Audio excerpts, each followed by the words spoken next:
This is WBSM On Demand.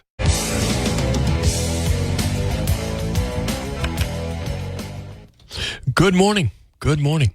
So in a little while, we'll be joined by Lorenzo Gonzalez. Lorenzo Gonzalez. I hope I'm pronouncing that right, but he'll tell us if I'm not. I am certainly willing to be corrected. So he's the recently elected new president of the police union here in New Bedford. He'll take office in January. But,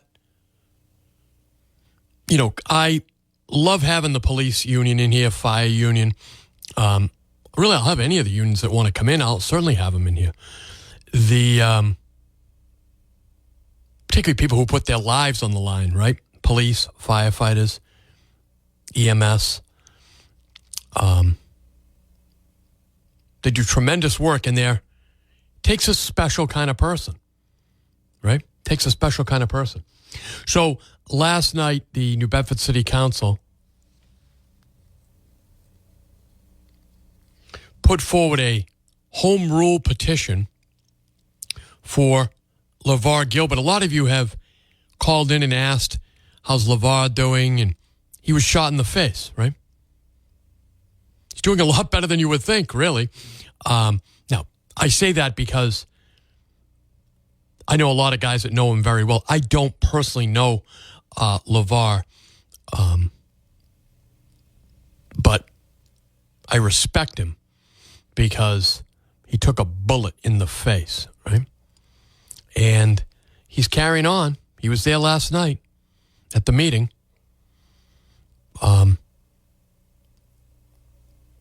He was denied full benefits by the Parrott Committee. It's not the city. It's not the mayor. It's the city. It's not the city. It is the state. Same group of people that denied Michael Cassidy, well, his widow and his daughter, full benefits that he earned for them. Now, it makes me wild when I think of that, so I'm going to keep it under control here. But think about this. Still to this day, Michael Cassidy, who was in the hospital with me with COVID, he died. I was spared.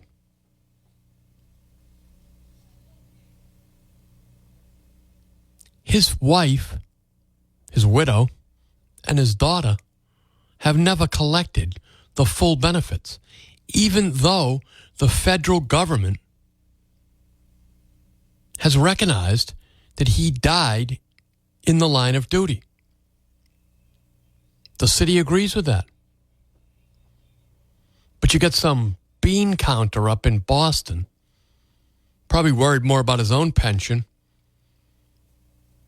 than the pension of a widow and child of an American hero, right? Mike Cassidy didn't just wake up one day, become a cop, and die of COVID. No, he had a long, serious life serving us. He was a Marine, served in Desert Storm, Marine Corps, right? He was a Marine Corps infantryman in Desert Storm. Then he came home and became a police officer. Did all kinds of heroic things. You know, there was a homeless guy that Mike Cassidy used to look out for, you know, bring him food, things like that. That guy followed Mike Cassidy's on his bicycle to be buried.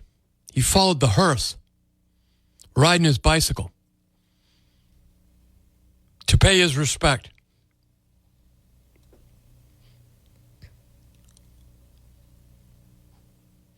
But our own state officials, the Parrott Committee, of which there are cops on there, firefighters, they denied the full benefits to the widow Cassidy and her daughter. And last night we had a city councilor, Ian Abreu, brought forward a petition. He got everybody to vote for it, and many of them gave great speeches. Well, except for Shane Burgo, because he didn't even bother to show up. But everybody else on the city council showed up and voted in favor of a home rule petition that'll now go to the legislature. Well, go to the mayor and then to the legislature. Should the mayor sign? I don't think the mayor won't sign it. I don't know. To give LeVar Gilbert, who got shot in the face, full benefits, PTSD and all that stuff, right? Which is real. It's amazing. Thank God we have elected officials like this city council last night, those who made it, who put this forward. But it seems amazing that we have to do that, right? 508-996-0500. It's just amazing. I'm going to take a break, and then we'll... Actually, I'll answer this. Good morning. Thanks for holding. Hey, good morning, Chris. How are you today? I'm doing well, Barry. How are you? I'm doing well. Chris, I want to make this quick. You know our position, my company's position on the first responders, not just police officers, but we give a scholarship through the Prince Henry Society, and you might like the name of it, Chris. It's called the Everyday Hero Scholarship. I do like that.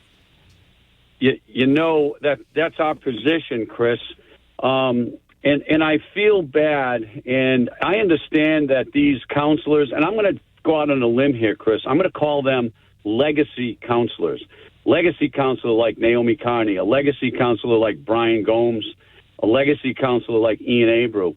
And I understand if you were to give me your word, but, Chris, two things. Mr. Burgo, these are my words, is hiding in the basement. Does that sound like anybody you remember? Yes, it does. Okay. And again, Chris, you and I are close. When we get together, Chris, we don't talk about any of this crap, do we? No. We just, I enjoy seeing you drive the boat from Horseneck Beach over to Gay Head and back. We don't talk about this. So, for the record, I'm a Democrat. I think it's a Catholic thing. I will always be a Democrat, and I respect you for trying to change me in that form. But, Chris, I'm also a man of my word, yes. And I put my money where my mouth is. And I understand these counselors, legacy counselors, giving their word, but times have changed. The country has voted. We're not going to stand, Democrats either aren't going to stand for what Shane Burgo stands for. Right. And I don't see any particular reason why the counselors, these are legacy counselors that we want to see stay in government. They're crucial to what they stand for. I don't see any reason that they can't change their vote because Shane has basically changed the public's vote, and he is simply hiding out in the basement, Chris. Barry, I agree with you. And to not show up last night when Ian Abreu was putting forward that petition, home rule petition, with the other counselors for LeVar Gilbert, who's been shot in the face, for Shane Burgo not to show up to that meeting is just outrageous. And his comments about the police the other night terrorizing the homeless, which were fake news, as the chief said. I think all the legacy counselors, I like that term, ought to realize they were wrong to commit to Shane Burgo, and they have a right to switch their vote. He's become so bizarre, so anti-police. I agree with you, Chris. Thank you for the time, my friend. Thank you, my friend, as always. I got a bunch of people on. Let me see. We can go to the calls. Good morning. Thanks for holding. Ought to realize. You're on the air, sir. Oh, good morning. How you doing? I'm doing good. I believe the police officers in Bedford do a very good job. Yes. And thank God they're there. They're the only ones and protect us from that's a thin line from the bad guys. And any city councilor that degrades them or puts them down, that's a shame. It's a real shame. And what would be horrible is for counselors who traditionally have been with the police to now elevate him to be their leader. It's outrageous. Yes. One more thing. I'm just curious. I know your dad. I didn't know him, but I know you talk about him. He was stationed in Germany. Yes. Did he ever tell you where he was stationed? He was stationed in Frankfurt, but he traveled all over Germany. He was in Frankfurt, I know that. Maybe even Hamburg, too. What was his M.O.? He was a radio repairman because they drafted him after college, and so he worked on communications. Just fixed radios, basically. Oh, yeah. He had a good job. yeah, he did. He saw Germany, he saw a lot of Europe on cigarettes, he told me. Oh, that was great. Yeah, he traveled. That was good. I never took advantage of traveling. I was stationed in the Frankfurt area, too. It was a little ex-Nazi air base, you know. I guess it protected Frankfurt, the city, at that time during the war, you know. My father came home despising the Nazis. I did. Nazis, you know, it's a funny thing. I thought they were all Nazis too at that time. I didn't like them at all. I couldn't stand them. My father liked the German people, but there was a difference. Yeah, I didn't meet too many Germans. No. what I seen of them, I didn't like them. I stayed away from them. They didn't.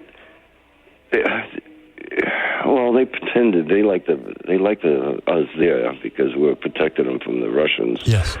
But they were funny people to me. I mean, they liked the English soldiers, English names, you know.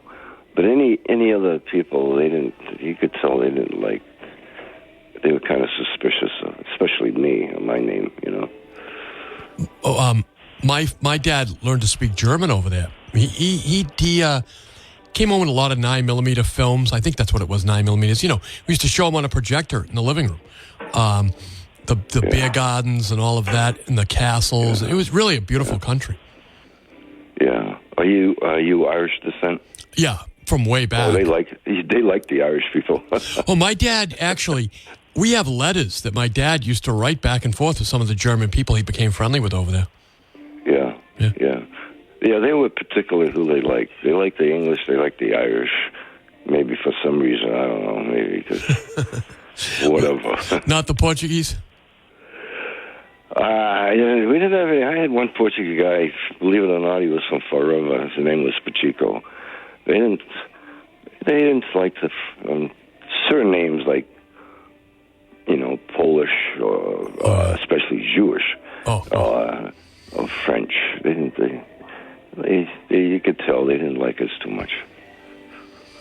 My friend, thanks for the call and thanks for the walk down memory lane. I always enjoy talking about my dad. Folks, I got to take a quick break. If you're on hold, stay there. I'm Chris McCarthy. We'll be right back. Good morning. Thanks for holding. Hey, Chris, what's going on? You tell me. So, talking about the city council and what Ian brought up, I read what he wrote also on Facebook, and I thought was very interesting, very well written, and a great idea. So, one thing I questioned was, what's the purpose?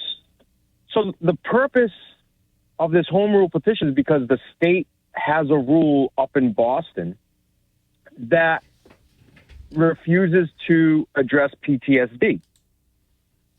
So in order to do anything that's right by that police officer, it has to go through Beacon Hill. Beacon Hill can change this and essentially just allow PTSD to be considered for full benefits, but they haven't done that. And unfortunately now that leads Ian and the rest of the city council, with the exception of Virgo, to have to do the work that they really shouldn't have to do. It's a big ball drop on Beacon Hill. And I find that unfortunate. I was wondering, like, if our local delegation has ever put forward something to rectify that. I don't know if they have, but again, legislation is always ongoing. So as you get new situations, I don't know how long this fight's been going on. Fortunately, It's the first time a New Bedford police officer, any local police officer, has been shot. Well, that's actually, there was a Mattapoisett police officer who was shot last year, right? Here in Fairhaven, now that I think about it. But anyway, Gilbert was the first police officer in my memory locally to be shot, at least in a while. So when you figure out that, and again, PTSD is maybe more of a new diagnosis. It used to be a shell shock. Well, other things they said, they just basically said, rub some dirt on it, right? Don't cry. Go have a drink. Be a man, right? Which is not helpful, obviously. So I don't know, but Ray, that's a great question. And we're going to be joined by Lorenzo Gonzalez, who's recently elected to be the president of the New Bedford Police Union. He'll be joining us here in a moment. Take a break. I'm Chris McCarthy. We'll be right back. Head to Shooting Supply now for great specials like this. Select reloading equipment up to 50% off. Reloading is very easy. In fact, they can show you how to do it at Shooting Supply. 9mm ammo starts at just $11.99 a box, $2.39 for a case. Save with Smith & Wesson rebates up to $150 and Colt rebates up to $100. Check out the number one selling handgun in the country, the Sig Sauer P365. Remember that Shooting Supply gift certificates make perfect gifts for the sportsman in your life.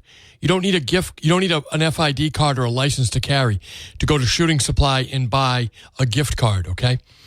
Check out more great specials now at shootingsupply.com. We're now joined for his maiden voyage here on the program by Lorenzo Gonzalez from the New Bedford Police Department. He recently was elected to be the head of the police union, and he'll take office in January. But we're now joined by Lorenzo. Good morning, Lorenzo. How are you, my friend? Good morning, Chris. How are you? I'm doing well. Thank you so much for taking some time away from work. I know you're using your sick time right now to call me, so I do appreciate that. Lorenzo, why do you want to be the head of the union? What do the men and women of the New Bedford Police Department mean to you and to the community of New Bedford? To me, the community in New Bedford, the men and women of this department represent an ideal where we can coexist not only amongst each other, but we can reach out, help each other, understand each other, help each other grow, help not only the department, but the city as well become better overall through communicating, through understanding each other, through various events and whatnot. The men and women of this department, this union, mean quite a lot to me. I've been a member of this department now for 17 years in January, and I have worked alongside some of the finest men and women that you could ever meet, who have gone through all sorts of experiences, all ranges of life, and it truly is a pleasure and an honor to work amongst such amazing people every day. We're speaking with Lorenzo Gonzalez. He's the new incoming president of the New Bedford Police Union. Lorenzo, last night the city council put forward a home rule petition. It's going to go to the mayor. Talk a little bit about that home rule petition and why it's needed for a brave member of your department. Talk about LeVar Gilbert, what he went through, and why he needs these full benefits. So the night that the incident happened with LeVar, at the time, I was a member of the Major Crimes Division, and I received a call from the on-call supervisor stating that a police officer had been shot. So naturally, as any law enforcement officer would, you immediately perk up. You get worried, you're concerned, what happened. Just hearing the circumstances of what had happened where LeVar had been shot in the face, was able to drive himself to the hospital to receive medical treatment, which in and of itself is a miracle. Yes. It's just everything that he went through that night, everything that he has gone through since then, has impacted him. I know that's a very traumatic event. That is something that doesn't just go away. It stays with you forever. No matter what you do, no matter, what's going on in life, in some way, shape, or form, that night will always stay with him. Right. and that's something that he will have to carry for the rest of his life. The home rule petition that thankfully the city council passed last night, I was there in chambers along with other members of the union, with LeVar and his wife. We were beyond grateful that it passed, beyond grateful to hear the words from the various city councilors. You know, you could feel the emotion, the intensity, the love and understanding in that room for everything that he has gone through. So to see that was truly a moment where it made me proud not only to be a member of the New Bedford Police Department, of the New Bedford Police Union, but also proud to serve this city, you know, who took that step to recognize, after everything LeVar has gone through, that we now need to turn around and help him and give him the help that he needs. I was very proud of the New Bedford City Council last night. It was a unanimous vote. Everybody, you know, and people gave some really tremendous speeches. I, sitting at home, was moved to tears with Derek Baptiste's speech. He was moved to tears. I mean, it was really powerful stuff. Oh, it absolutely was. You know, watching Councilor Baptiste, Councilor Abreu, Councilor Choquette, Oliver, you know, Councilor Lopes, all of them, just everything that they said was spot on. You know, you could feel the raw emotion from Councilor Baptiste as he was speaking to the council, to the men and women present in that room. And there was no denying that, you know, the words that we all heard last night, those are words of truth, of affirmation, of the fact that, you know, we do need to recognize that post-traumatic stress disorder, PTSD, is real. Yes. It is something that, you know, LeVar will have to deal with for the rest of his life. It's something that the men and women who serve the city of New Bedford, you know, deal with every day, whether you're police, fire, EMS. We've all responded to traumatic events where we may not realize it at the time, right, but as time goes on, you come to realize those events all pile on, and you end up carrying that weight, that unseen burden on your shoulders. And if you don't get the proper help, if you don't speak to someone, even just to a friend, just to let it out, that weight can certainly become very burdensome, and it can definitely weigh you down and cause a lot of stress, a lot of mental anguish in your life. We're speaking with Lorenzo Gonzalez. Lorenzo is a 17-year veteran of the New Bedford Police Department. He's recently elected by his fellow union members to be the head of the New Bedford Police Union, and I hope he'll end up being a regular here on the program, as past presidents have been as well. Lorenzo, you know, my brothers in the media kind of get this wrong sometimes. When they list the salaries, I don't care if it's New Bedford Police, Fairhaven Police, but let's just deal with New Bedford Police now. When they lump in the details as well, detail pay money, which is all, you know, overtime, with your salaries, as if that's what you guys make and not how you make it through doing all the details. Explain what police officers really make and how they have to do all those extra details, which I'm sure you're glad to have the opportunity to make the money. But talk a little bit about that so people can understand that, Lorenzo. So I know every year there's an article that gets put out that lists the salaries of police, other city employees and whatnot. And usually when people see this article come out with the list, for the most part, police officers always tend to top it. The unfortunate part for us is, while it is an accurate number, it also shows the fact that it doesn't show, rather, the fact that we put in a lot of time, a lot of hours, a lot of time spent away from our wives, husbands, children, family, loved ones, friends. You know, you could read the list and say, oh, this officer made $135,000 last year. You know, not realizing that their base pay may only be $75,000. So the rest of that money is time spent away from their families. We're very grateful that we have the opportunity to make that extra income, to go out and be able to work the details, to work the overtime shifts and whatnot. However, what the article doesn't illustrate, again, as I said, is the fact that I can go and work a detail after my shift, but that's time spent away from home, time spent away from my children, from my girlfriend, time spent away from things that we could be doing. And a lot of the reasons why we do it, the main one being, is to provide a better life for them. And that's the double-edged sword of it, is as men and women, we grow up and we always want to provide our children, our families, a better life than what we had. We want to give them more opportunities. We want to give them more things to show them, Dad made it, Mom made it. We're finally, I'm in a better spot than what I was when I was your age. But the drawback to that is that in order for them to obtain those things, we have to go to work. And sometimes that means working our normal 40-hour week and then throwing in anywhere from another 20 to 40 hours of extra time during that week, which is time spent away from them. We're speaking with Lorenzo Gonzalez. He's the recently elected a leader of the New Bedford Police Department Union, 17-year veteran of the police department. Lorenzo, I hate to drag you into politics, but you're now the union head, so here we go.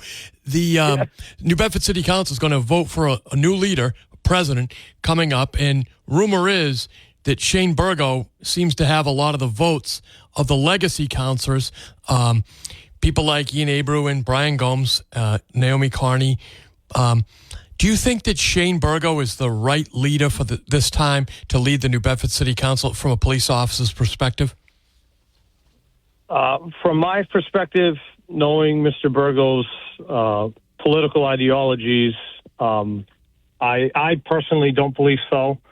I believe that the ideologies that Councilor Burgo represents, and I don't know him, Chris, I don't think I've ever met him. I know who he is by photographs, but...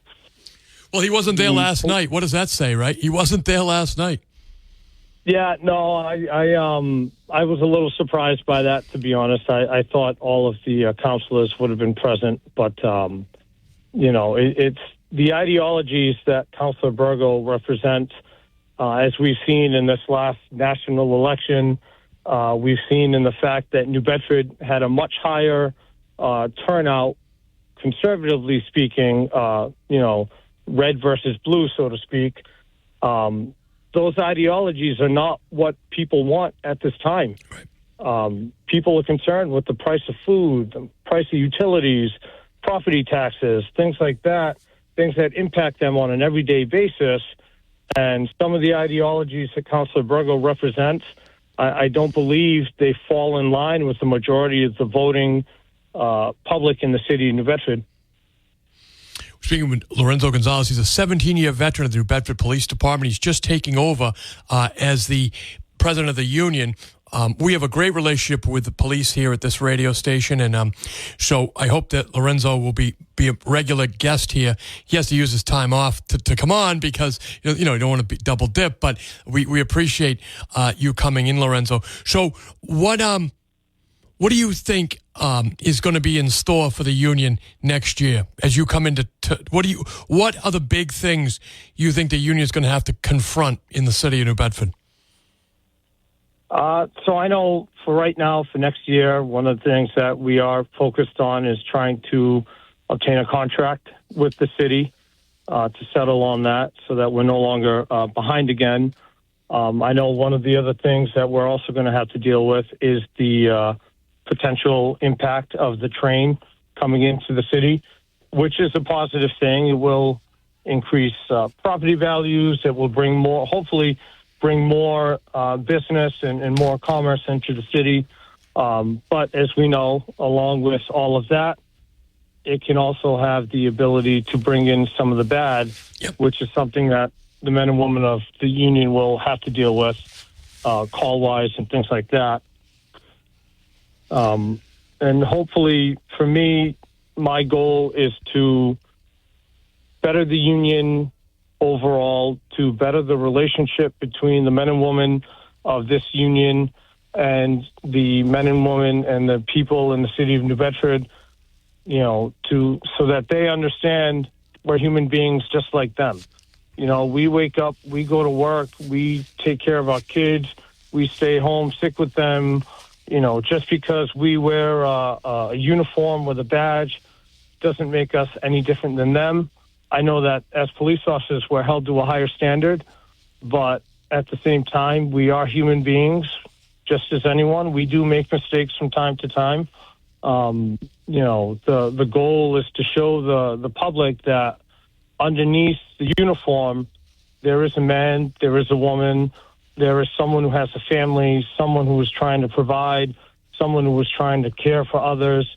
And my goal is to hopefully show them that, we are part of them, to break down that barrier of it's us versus them mentality when it comes to the police department.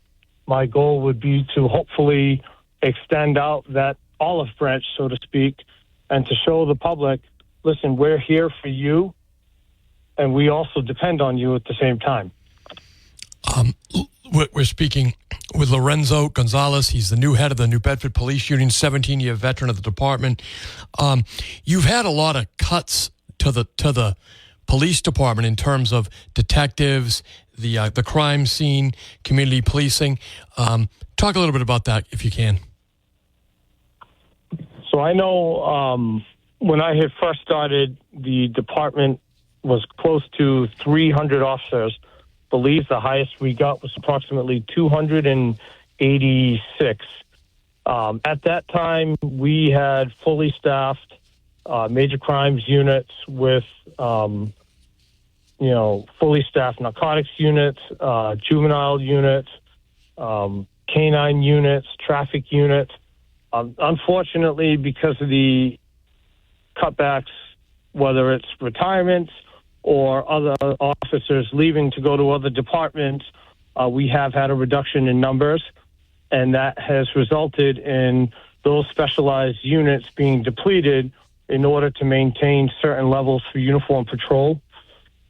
The good thing is that recruitment, they are doing everything that they can recruiting-wise, because I do know that come next year, they do plan to put on a sizable class through the police academy to bolster our numbers, which will hopefully allow the department administration to now backfill some of those vacancies.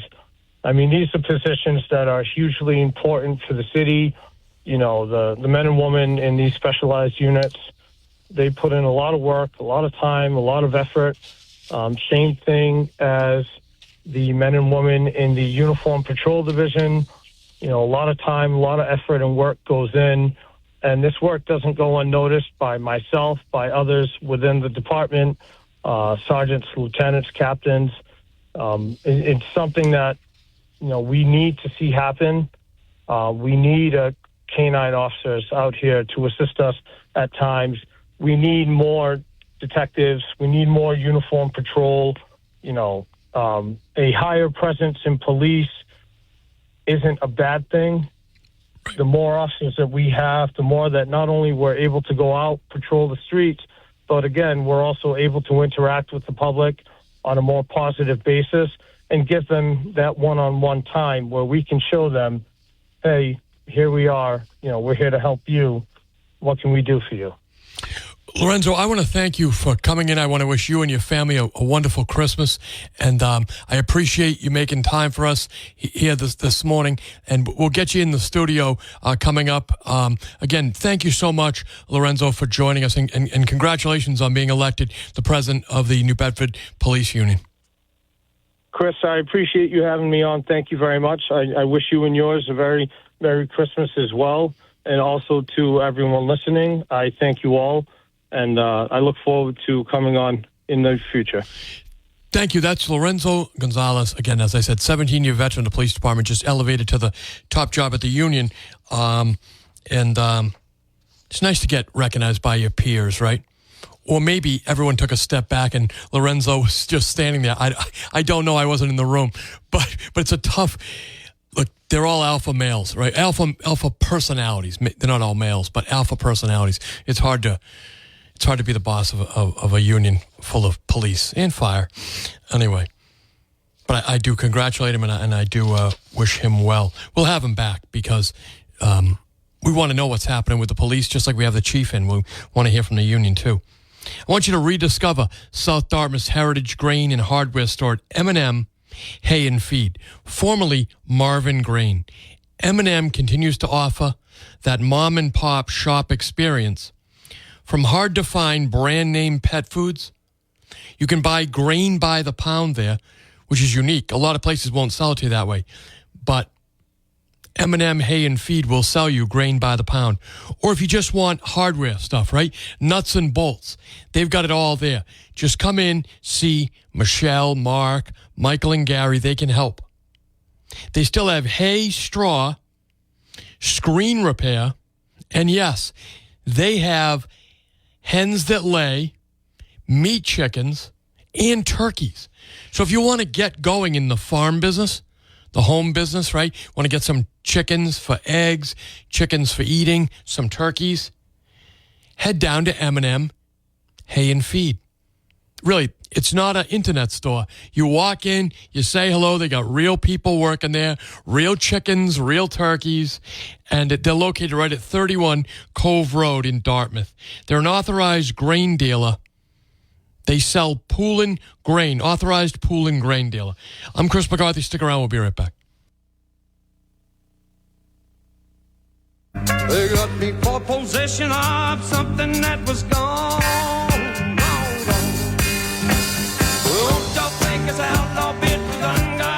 Welcome back to the program. I'm Chris McCarthy, and you're the audience. Hey, it's holiday season. Now you've been chosen to host the big party. Who's going to do the cooking? Not you. God knows, not you. Don't worry about it. Riccardi's will take care of all of it for you. Riccardi's is your first stop for the tastiest party platters, large or small, hot or cold. Folks love their antipasto, baked lasagna, chicken and eggplant parmesan, meatballs and sausage, and so much more. Simply uncover and serve. It's perfect, okay? Packaged and prepared for an attractive presentation